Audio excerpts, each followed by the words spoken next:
Yeah, I think we're at a very interesting stage in terms of the Ireland Inc. brand. A dangerous expression, I know, but the way I look at it is, the entity Ireland Inc. does actually exist. We seem to be doing well and good in a lot of areas, particularly if you look down.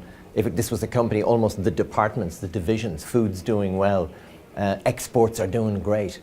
So there's a lot of good news out there when you look at it issue by issue. But overall, I think the issue here is, what about Brand Ireland? What about the long-term strategy? What about the reputational issues that exist not just now, but into the next, 6 months, year, 10 years, 20 years? What we've been doing, a number of us, is looking at examples from around the world.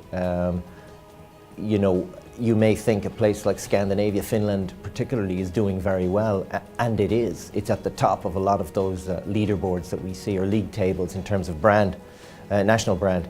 But in fact, they've realized that even though they're at the top, they're not quite sure what's going to happen next. So they've already done their 30-year vision, and they have worked out what are the things they are going to be known for in 30 years' time.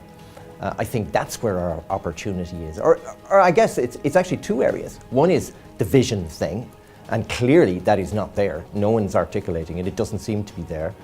And I can understand why, maybe. Company's in trouble, it needs to stay afloat. So refinance becomes the focus of activity, and that makes sense. But even the pace that we do tactics is simply, it's very, as I said to somebody this morning, it's very 2006. And 2006, as you know well, is decades ago. So I think we both need to change gears, particularly on vision, but also on execution in terms of flexibility, agility, speed, pace, stuff like that. How do you justify investing in any kind of way in marketing when you're closing schools? And it is a tough one. But I think when you look across the system, because we operate essentially in very well-denominated silos, there is inefficiencies all over the system, there's no doubt about it. If you're doing due diligence on Ireland Inc., and it is being done right now, those inefficiencies become apparent. The other thing I think, in marketing terms, I think the issue here is this is far bigger than a marketing issue, if you like. And I think that might be one of the issues going forward, how to tackle that.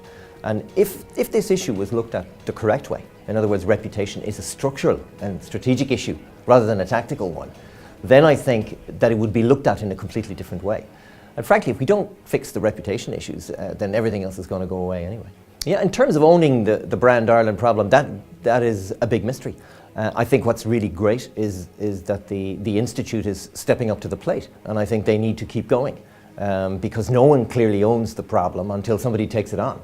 And the 50th anniversary, the statement that we're going to take this seriously as marketing people, I think is great. The trick now is what to do about it next.